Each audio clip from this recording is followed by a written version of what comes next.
വന്യമൃഗങ്ങളിൽ നിന്നും മനുഷ്യജീവന് സംരക്ഷണം നൽകുക, കടൽ കൊള്ള നടത്താനുള്ള കേന്ദ്രത്തിന്റെ നീക്കം ഉപേക്ഷിക്കുക എന്നീ ആവശ്യങ്ങൾ ഉയർത്തി പാർലമെന്റ് വളപ്പിൽ കോൺഗ്രസ് എംപിമാരുടെ പ്രതിഷേധം. രാഹുൽ ഗാന്ധിയുടെയും പ്രിയങ്ക ഗാന്ധിയുടെയും നേതൃത്വത്തിൽ കേരളത്തിൽ നിന്നുള്ള UDF എംപിമാരാണ് പ്രതിഷേധിക്കുന്നത്. Save human life. Save human life. Save human life from wild animals. Save human life from wild animals. വിൽപ്പനക്ക് കൊടുക്കുന്ന ഏറ്റവും ഗൗരവതരമായിട്ടുള്ള കാര്യമാണ് ഈ ഓഫ് ഷോർ മൈനിങ്ങിൻ്റെ ഉത്തരവിലൂടെ കേന്ദ്ര സർക്കാർ ചെയ്തിരിക്കുന്നത്. യാതൊരുവിധ പാരിസ്ഥിതികമായിട്ടുള്ള ഇമ്പാക്റ്റ് പഠനങ്ങളോ അവിടുത്തെ സ്റ്റേക്ക് ഹോൾഡേഴ്സുമായിട്ടുള്ള ഡിസ്കഷനോ ഒന്നും നടത്താതെ കൊല്ലം, ആലപ്പുഴ, എറണാകുളം മേഖലകളിലെ പ്രത്യേക ബ്ലോക്കുകളെ വിൽപ്പനക്ക് വെച്ചിരിക്കുകയാണ്.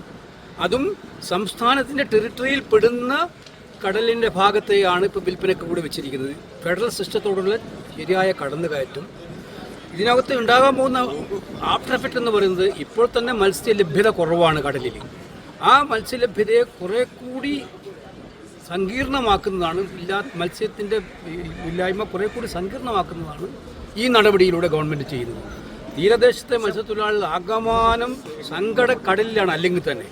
അപ്പോൾ അവരുടെ സങ്കടങ്ങൾ, ദുരിതങ്ങൾ കൂടുതൽ വർദ്ധിപ്പിക്കാനുള്ള ബോധപൂർവമായ തീരുമാനം പുസ്തക മുതലാളിമാർക്ക് വേണ്ടി കടൽ തീരെഴുതി കൊടുക്കുന്ന നയമാണ്.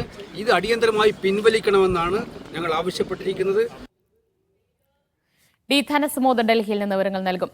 സുമോദ, വന്യജീവി ആക്രമണത്തിൽ കേന്ദ്ര ഇടപെടലടക്കം ആവശ്യപ്പെട്ടാണോ പ്രതിഷേധം? ഇപ്പോൾ പ്രധാനമായും രണ്ട് കാര്യങ്ങൾ ഉന്നയിച്ചാണ് UDF എംപിമാർ പാർലമെന്റിനുള്ളിൽ പ്രതിഷേധിക്കുന്നത്. ഒന്ന്, വന്യജീവി ആക്രമണത്തിൽ നിന്നും സാധാരണക്കാരെ രക്ഷിക്കുക, അതിനുവേണ്ടിയുള്ള നടപടികൾ കേന്ദ്രം എടുക്കുക എന്നുള്ളതാണ് പ്രധാനപ്പെട്ട വിഷയം. രണ്ടാമത്, കടലിലെ മണൽ ഖനനം പൂർണ്ണമായി നിരോധിക്കുക. 30 കോടി ടൺ മണൽ കുഴിച്ചെടുക്കാൻ സ്വകാര്യ കമ്പനികളിൽ നിന്നും കേന്ദ്ര സർക്കാർ ടെൻഡർ ക്ഷണിച്ചിട്ടുണ്ട്. ഇത് മത്സ്യത്തൊഴിലാളികളുടെ മത്സ്യ ലഭ്യതയെ തന്നെ ബാധിക്കും, അവരുടെ ജീവിതത്തെ പ്രതികൂലമായി ബാധിക്കുന്ന ഒരു നടപടിയാണ്. അതുകൊണ്ട് അടിയന്തരമായി ഇത് റദ്ദാക്കുക തുടങ്ങിയ രണ്ട് കാര്യങ്ങൾ ഉന്നയിച്ചുകൊണ്ടാണ് പാർലമെന്റിന്റെ മുന്നിൽ പ്രതിഷേധിക്കുന്നത്. രാഹുൽ ഗാന്ധിയുടെയും പ്രിയങ്ക ഗാന്ധിയുടെയും നേതൃത്വത്തിലാണ്, KC വേണുഗോപാലിന്റെ നേതൃത്വത്തിലാണ് എംപിമാർ ഇപ്പോൾ പാർലമെന്റിൽ പ്രതിഷേധിച്ചുകൊണ്ടിരിക്കുന്നത്.